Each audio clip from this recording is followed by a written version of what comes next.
Hey everyone, let's dive right into this explainer and unpack Rohinton Mistry's absolutely brilliant, multi-layered short story of white hairs and cricket.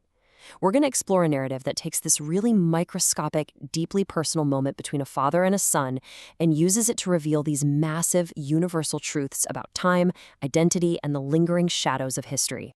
You know that feeling, that sudden, jarring moment when you look at a parent, someone you've literally always seen as this unshakable pillar of strength, and you realize, oh, wow, they're actually getting older? It's this tough, universal rite of passage, and Mystery grounds this exact emotional conflict in a very specific setting, a 1960s Bombay apartment complex called Firoshabad. We're experiencing everything through the eyes of a 14-year-old Parsi boy who is suddenly hit with the terrifying reality that his parents are mortal, they're flawed, and they are fighting a completely losing battle against time. So here's our roadmap for today. We'll start with a Bombay Sunday ritual, look at the illusion of youth, and see how the family is caught between two cultures.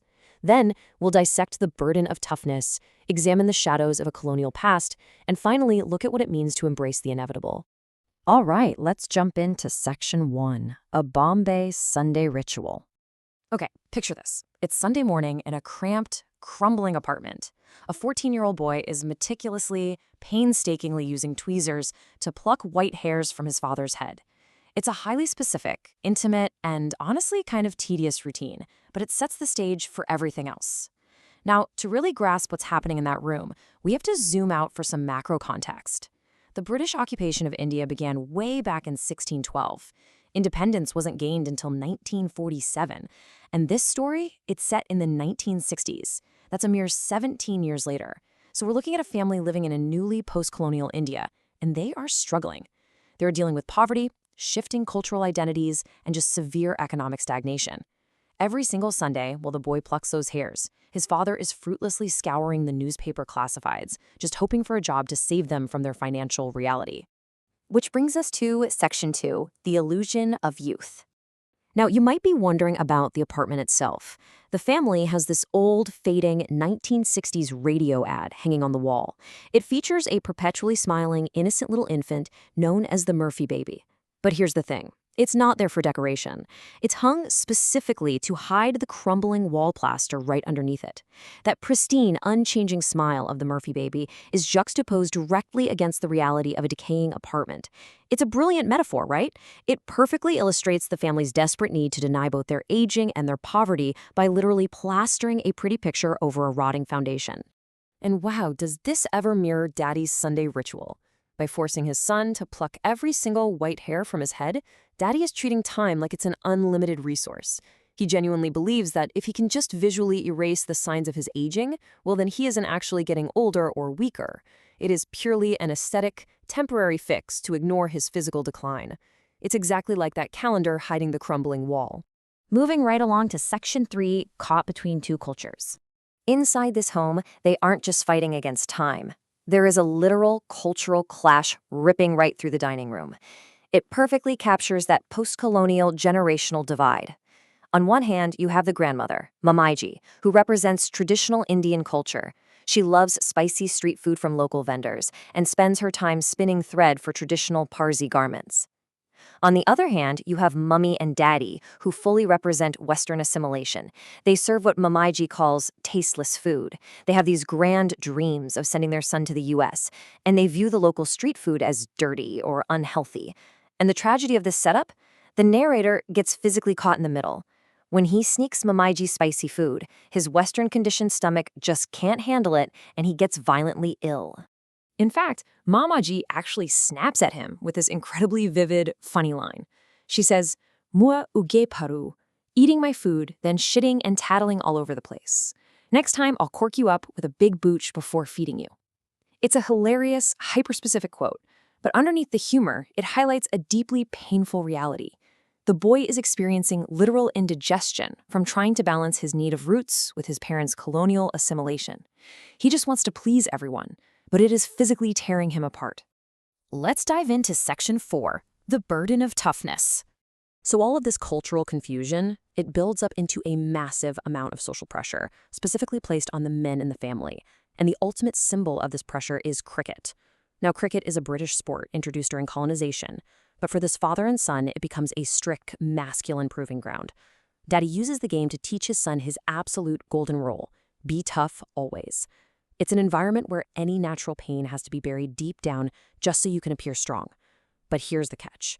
Because Daddy is aging and losing his stamina, he abruptly just stops playing the game with his son altogether, completely cutting off their main source of emotional bonding. There's this one moment where Daddy proudly brags to the family, saying, "Today, my son did a brave thing, as I would have done. A powerful shot was going to the boundary like a cannonball, and he blocked it with his bare shin." The boy remembers the sheer agony of that moment. He was nearly crying, but he forced himself to wait to rub his bruised bone until no one was looking. The tragedy here is profound, guys. The narrator hides immense physical and emotional pain just to win this tiny, fleeting scrap of praise. It establishes this highly toxic standard of masculinity that basically prevents any real, vulnerable connection with his dad. If we step back and look at the data, so to speak, there's a stark gender divide in how these characters approach aging. Daddy uses pure denial and ultimately loses his connection to his son. Their neighbor, Virov's father, has this stubborn pride where he refuses to stop climbing 3 flights of stairs despite a terrible heart condition, and it ends up making him terminally ill. The men are literally destroying themselves to maintain an illusion of toughness. Meanwhile, the women, Mama G and Mummy, they are totally free from this specific pride.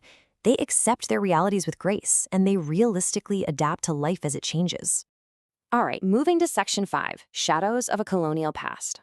To really understand the family's internal decay, we can actually look at how it mirrors these struggles of the entire nation through one object, the Criterion stove. This is an outdated, British-made kerosene stove sitting in their kitchen. It unevenly browns the toast and makes the whole house smell like fuel. It perfectly represents the lingering, inadequate colonial influence still stuck in their lives. Daddy absolutely despises this stove. He constantly promises to replace it with a modern Indian one the second he gets a new job. But ultimately, he just uses his hatred of it as a scapegoat for his own inability to provide for his family financially. But honestly, the problem is way bigger than a broken stove. India's economy was fundamentally crippled after centuries of resource exploitation. So Daddy's weekly ritual of desperately searching the classifieds, it's completely fruitless. And all around them, these British ads plastered on the walls, like Lifebuoy soap, are promising this false, totally unattainable prosperity. It gets to the point where Daddy is literally hallucinating about buying new refrigerators and appliances that they can never afford. And it is just absolutely heartbreaking. It proves that even 17 years post-independence, the family is still economically paralyzed. The financial scars of colonization outlive the empire itself, leaving everyday families trapped in this vicious cycle of aspiration and bitter disappointment. And finally, Section 6, Embracing the Inevitable. This brings us to the real climax of The Explainer, where the 14-year-old narrator is finally forced to step out of his childhood denial and confront reality. It all happens in 3 tragic steps. First, the narrator is visiting his best friend Viraf, and he accidentally sees Virov's father lying terminally ill with a tube in his nose, a man dying largely because of his own stubborn pride. Second, totally terrified by this image of paternal mortality, the boy runs home and suddenly notices the exact same identical stress lines on his own daddy's aging forehead. And then the third step, the absolute gut punch. Instead of learning from the dying man's stubbornness, the traumatized narrator adopts his father's exact mechanism of denial. He resolves to meticulously pluck Daddy's white hairs without a single complaint ever again. As he lies on his bed, he hits this completely devastating realization. He says, "I was powerless to stop his white hairs from growing back." He knows the plucking is completely futile. He knows his father is going to age, and he knows his father is eventually going to die. But he chooses the emotional safety of denial over vulnerable connection. He'd rather pretend to be tough, keep plucking the hairs, and maintain the illusion than just hug his father and admit that he's scared. Which leaves us with a pretty heavy final question. How do you choose to deal with the unstoppable passage of time in your own life? Do you fight it with futile resistance, treating time like an enemy you can just pluck away with tweezers? Or do you embrace it with grace, allowing yourself the vulnerability to really connect with the people you love before time runs out? It's a massive question, but it's one that this masterful story absolutely demands we answer. Thank you so much for joining me on this explainer, and I really hope it leaves you with something profound to chew on today.